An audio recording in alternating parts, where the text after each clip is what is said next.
नमस्कार दोस्तों, आप देख रहे हैं डिंडोरी तक न्यूज। मध्य प्रदेश में 16 दिसंबर से पहले करना होगा शपथ ग्रहण, यह है बड़ा कारण।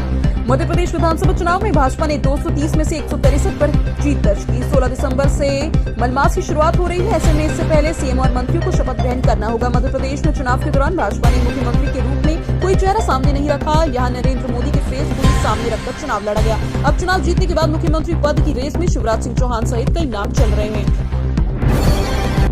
सदन में दिखेंगे इस बार नारी शक्ति, जनता ने चुनी 26 महिला विधायक। मध्य प्रदेश विधानसभा चुनाव में इस बार बीजेपी की प्रचंड जीत के साथ एक और खास बात हुई। इस बार मध्य प्रदेश विधानसभा चुनाव में पहले के मुकाबले ज्यादा महिलाएं जीतकर सदन पहुंची। इस बार 11.30% महिलाएं चुनी गई। सदन में इस बार 26 महिला विधायक पहुंचेंगी। बीजेपी ने नारी शक्ति को जो संदेश दिया था, विधानसभा चुनाव के नतीजे देखकर लगता है कि मध्य प्रदेश की जनता ने इसे सिर माथे पर रख लिया।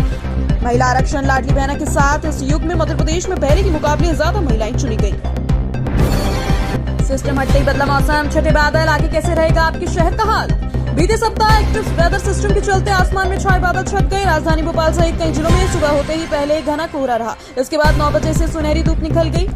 सुबह कोहरे के साथ दिन और रात के तापमान में भी उतार चढ़ाव देखने को मिल रहा है। मौसम केंद्र के अनुसार 7 से 8 दिसंबर तक मौसम के इसी तरह से बने रहने के आसार हैं। हालांकि पश्चिमी विक्षोभ के जाते ही 15 दिसंबर से प्रदेश में कड़ाके की ठंड शुरू हो सकती है।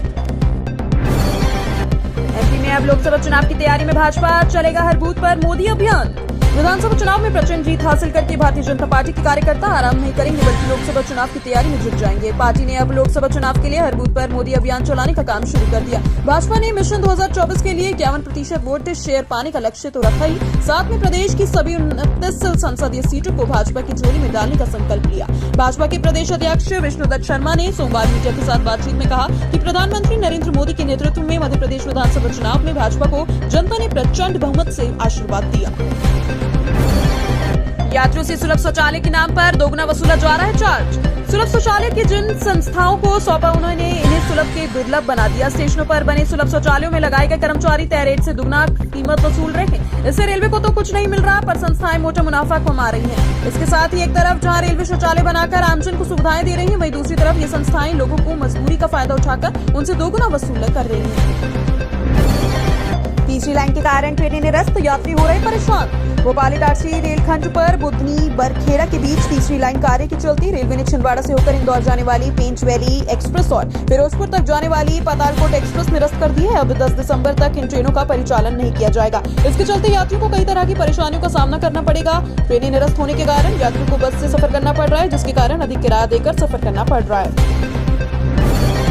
चुनाव के बाद राजनीतिक गहमागहमी, हार के बाद भावुक हुए नरोत्तम मिश्रा। रविवार को बीजेपी को प्रचंड बहुमत के बाद जीत मिलने के बाद अब राजनीतिक गलियारों में बड़ी खबरें सामने आ रही हैं। दतिया सीट से हार के बाद मंत्री नरोत्तम मिश्रा भावुक हो गए। पीसीसी कमलनाथ सीएम शिवराज सिंह चौहान के मिलने पहुंचे। एक तरफ हार हुई सीट पर पार्टियों द्वारा मंथन हो रहा है, वहीं जीती पार्टी को शुभकामनाएं देने का सिलसिला शुरू हो गया है। दतिया सीट से हार के बाद मंत्री नरोत्तम मिश्रा भावुक होते नजर आए। 4 राज्यों में 92 बीजेपी कैंडिडेट के लिए योगी ने किया था प्रचार। 4 राज्यों छत्तीसगढ़, मध्य प्रदेश, तेलंगाना और राजस्थान में आए चुनाव परिणाम को लेकर भाजपा भले जीत का जश्न मना रही है, लेकिन इसमें पीएम मोदी के अलावा भाजपा के कई कद्दावर नेताओं का भी कहीं न कहीं श्रेय है। 4 राज्यों में जीतने के लिए भाजपा ने पूरी ताकत झोंक दी थी। भाजपा के यूपी के मुख्यमंत्री योगी आदित्यनाथ को भी चारों राज्यों में प्रचार के लिए उतारा था। सीएम योगी ने चारों राज्यों में जहां जहां प्रचार किया था, वहां सीटों के अब नतीजे सामने आ गए हैं। मध्य प्रदेश में तो योगी आदित्यनाथ की रैलियों के चलते भाजपा ने 29 प्रत्याशियों में से 22 की जीत हासिल की है। मध्य प्रदेश में हो सकते हैं 2 डिप्टी सीएम, एक आदिवासी और एक ओबीसी चेहरा। मध्य प्रदेश में यूपी की तर्ज पर 2 डिप्टी सीएम हो सकते हैं। सूत्रों ने इस बात की जानकारी दी। सूत्रों के मुताबिक इसमें एक आदिवासी और एक ओबीसी चेहरा हो सकता है। मध्य प्रदेश में एक लीडरशिप तैयार करने की बीजेपी की रणनीति है। जातियों के समीकरण को बीजेपी साधने की कोशिश में है। सूत्रों के मुताबिक एक ब्राह्मण चेहरे को सीएम बनाने का तैयार किया जा रहा है, लेकिन अभी फाइनल नहीं है। मध्य प्रदेश में बीजेपी ने 163 सीटें जीतकर बम्पर जीत हासिल की, जबकि कांग्रेस सिर्फ 59 सीटों पर ही सिमट गई। वहीं अब जल्द ही प्रदेश में नई सरकार का गठन होगा। इससे पहले प्रदेश के मुख्यमंत्री पद को लेकर कई तरह की चर्चाएं चल रही हैं। सीएम शिवराज के जिले सीहोर में फिर खिला कमल, 4 सीटें बीजेपी के खाते में। मध्य प्रदेश विधानसभा चुनाव 2018 की भांति 2023 के में चुनाव में मुख्यमंत्री शिवराज सिंह चौहान का गृह जिले सीहोर फिर भागवा में रहे।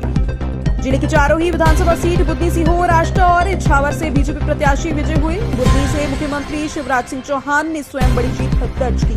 बता दें, सीहोर जिले की 3 संसदीय सीटें भी बीजेपी के खाते में आई। सूबे के साथ सीएम शिवराज सिंह चौहान के गढ़ सीहोर जिले में भी बीजेपी ने भगवा लहरा दिया।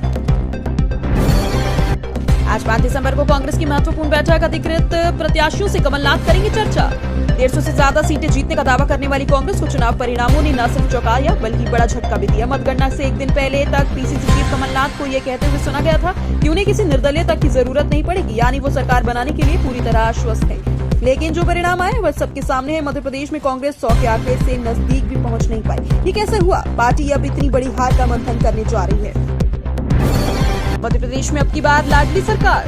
मध्य प्रदेश विधानसभा चुनाव में भाजपा को प्रचंड जनादेश मिला। 10 वर्ष बाद भाजपा को 230 सदस्यीय विधानसभा की 163 सीटों पर विजय मिली। इससे पहले 2003 में भाजपा को 173 और 2013 में 165 सीटों पर जीत मिली थी। वर्ष 2018 में भाजपा सत्ता से बाहर हो गई थी। 17 नवंबर को हुए मतदान के बाद रविवार को हुई मतगणना में कांग्रेस ने 67 और 1 सीट पर भाजपा के भारत आदिवासी पार्टी के प्रत्याशी ने जीत हासिल की। इससे स्पष्ट है कि मतदाताओं ने एक बार फिर भाजपा के पक्ष में जनादेश दिया। कॉलेजों के प्रवेश का आंकड़ा बनाने के लिए स्कूलों में चलाया जाएगा कॉलेज चलो अभियान। प्रदेश भर के कॉलेजों में प्रवेश का आंकड़ा बढ़ाने के लिए स्कूलों में अभी से कॉलेज चलो अभियान चलाया जाएगा। सत्र 2024-25 के तहत कॉलेजों में प्रवेश का आंकड़ा बढ़ाने के लिए यह अभियान 11 दिसंबर से 31 जनवरी तक चलाया जाएगा। इसके तहत स्कूलों में 12वीं के विद्यार्थियों को जागरूक किया जाएगा। संबंधित महाविद्यालयों के प्राध्यापक एवं जिला शिक्षा अधिकारी एवं स्कूलों के प्राचार्य के सहयोग से यह अभियान चलाया जाएगा। जमीन पर उतरा भाजपा का नारा, एमपी के मन में मोदी, मोदी के मन में एमपी। मध्य प्रदेश विधानसभा चुनाव के शानदार परिणाम ने भाजपा की सत्ता न केवल बरकरार रखी बल्कि प्रमाणित भी कर दिया कि भाजपा मध्य प्रदेश के मन में मोदी है और मोदी के मन में मध्य प्रदेश। यही भाजपा का नारा है जिसने कठिन दिख रहा है सत्ता की डगर को भी सहज और प्रचंड विजय पथ बना दिया। मध्य प्रदेश ने मोदी की गारंटी पर मुहर लगा दी तो भाजपा संगठन के कुशल प्रबंधन ने अमिट छाप छोड़ दी। साथ ही जन कल्याणकारी योजनाओं को जारी रखने पर सहमति भी दी। सीएम शिवराज से मिले कमलनाथ, विधानसभा चुनाव में जीत पर दी बधाई। मध्य प्रदेश विधानसभा चुनाव के परिणाम घोषित होने के बाद सोमवार को प्रदेश कांग्रेस अध्यक्ष कमलनाथ मुख्यमंत्री शिवराज सिंह चौहान से मिलने सीएम हाउस पहुंचे। सीएम शिवराज सिंह चौहान मुस्कुराकर कमलनाथ का स्वागत किया। कमलनाथ ने शिवराज को विधानसभा चुनाव में जीत की बधाई दी। इस दौरान कमलनाथ के सुपुत्र और छिंदवाड़ा सांसद मुकुलनाथ ने उनके साथ दिया। सीएम हाउस से निकलते वक्त कमलनाथ ने मीडिया कर्मियों से कहा कि मैं अभी मुख्यमंत्री शिवराज सिंह चौहान से मिला और उन्हें बधाई दी। भोपाल के 2 खिलाड़ियों ने नेशनल टू नेशनल क्वालिफाई किया। राजधानी के 6 निशानबाजों ने इंडिया टीम के चयन ट्रायल्स के लिए क्वालिफाई कर लिया है। इनमें से 2 खिलाड़ियों ने national to national renowned shooting निशानेबाज की उपलब्धि भी हासिल की। 15 नवंबर से 2 दिसंबर तक आयोजित की गई 66वीं राष्ट्रीय शूटिंग चैंपियनशिप नई दिल्ली में आयोजित की गई चैंपियनशिप में राजधानी की फन राइफल शूटिंग एवं शफीक खान राइफल शूटिंग अकादमी के खिलाड़ियों ने शानदार प्रदर्शन किया। संघ की खामोश मेहनत सफलता ने मचाया शोर।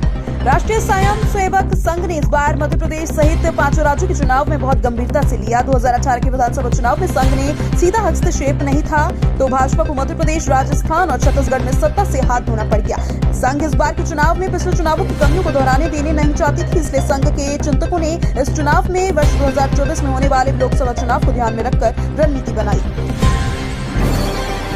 रत्नागिरी से भदभदा तक 14 किलोमीटर की ब्लू लाइन में बनेंगे 13 मेट्रो स्टेशन। राजधानी में सुभाष नगर से रानी कमलापति तक मेट्रो का ट्रायल शुरू हो चुका है। अब एम्स से सुभाष नगर तक करीब 7 किलोमीटर के प्रायोरिटी कॉरिडोर में मेट्रो का कमर्शियल रन शुरू किया जाएगा। इधर रत्नागिरी तिराहे से भदभदा चौराहे तक मेट्रो की ब्लू लाइन के निर्माण के लिए भी कंपनी को काम शुरू कर दिया है। इसमें 14 किलोमीटर का elevated corridor, 13 metro station, rolling stock समेत अन्य निर्माण कार्यों में 1122 करोड़ रुपए खर्च होंगे। वर्ष 2026 तक ये प्रोजेक्ट पूरा कर लिया जाएगा। भाजपा का अभेद्य किला मेंदोला ने बनाया रिकॉर्ड, प्रदेश की सबसे बड़ी जीत। विधानसभा क्रमांक 2 में भाजपा के रमेश मेंदोला ने चौथी बार जीत का परचम लहराया। वह विधानसभा क्षेत्र 1993 से भाजपा का गढ़ रहा। पिछले 3 बार के चुनाव में हर बार शहर के अन्य प्रत्याशियों के मुकाबले रमेश मेंदोला ने सबसे ज्यादा मत व लीड का रिकॉर्ड बनाया। वर्ष 2013 में उन्होंने कांग्रेस के छोटू शुक्ला को हराकर 91,017 की लीड का रिकॉर्ड बनाया था। वर्ष 2018 के चुनाव में उन्होंने कांग्रेस प्रत्याशी मोहन सेंगर को हराकर 71,011 की लीड ली, जो प्रदेश में कीर्तिमान है। इस बार के चुनाव में भी मेंदोला ने कांग्रेस प्रत्याशी चिंटू चौकसी को 1,07,047 मतों से हराकर जीत की नई इबारत खिली। प्रदेश के किसी प्रत्याशी की ये सबसे बड़ी जीत है। विधानसभा पीएस ने बढ़ाया शालीनता का पाठ, विधायकों ने स्वागत की तैयारियां।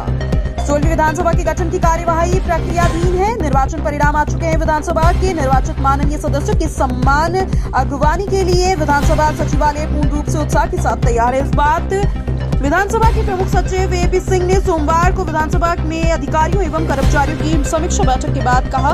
प्रमुख सचिव ने कहा कि विधानसभा सचिवालय का एक विशिष्ट स्थान है जिसकी हम सभी को अपने कार्य व्यवहार से गरिमा बनाए रखनी चाहिए। रातीबड़ में बनेगी ट्रिपल आईटी की बिल्डिंग, 50 एकड़ में तैयार होगा कैंपस। 6 साल से मैनेज से संचालित हो रहे Indian institute of information technology triple IT को अब अपना भवन और कैंपस मिलने जा रहा है। राष्ट्रीय स्तर से इस संस्थान का कैंपस 50 एकड़ में तैयार होगा। यह विद्यार्थियों के लिए high tech lab, parking, library, hostel, खेल ग्राउंड सहित अन्य सुविधाएं होंगी। हालांकि ये सब तैयार होने में 2-2.5 साल लग जाएगा। जमीन आवंटन की प्रक्रिया अंतिम चरण में है, जिसके बाद निर्माण कार्य आरंभ होगा। बता दें, भोपाल में ट्रिपल आईटी की स्थापना 6 साल पूर्व हो चुकी है। वर्तमान में संचालित बीटेक पाठ्यक्रम में 950 विद्यार्थी अध्ययनरत हैं। सीएम बनने के सवाल पर बोले शिवराज, पार्टी तय करेगी, यहाँ काम करना है। मध्य प्रदेश में विधानसभा चुनाव में भाजपा को बहुमत मिली। इसके बाद अब प्रदेश में मुख्यमंत्री के फेस को लेकर भी चर्चा होने लगी है। जहां एक तरफ सीएम शिवराज सिंह चौहान के 5वीं बार मुख्यमंत्री बनने के आसार हैं, वहीं अन्य नामों को लेकर भी अटकलें का दौर शुरू हो गया है। इसी बीच सीएम शिवराज ने उनके दोबारा मुख्यमंत्री बनने को लेकर बयान दिया। मुख्यमंत्री शिवराज सिंह चौहान ने कहा कि भाजपा तय करेगी कि मुझे कहाँ काम करना है। फिट इंडिया वीक आज मंगलवार से स्वास्थ्य और उद्यमिता के गुर सीखेंगे विद्यार्थी।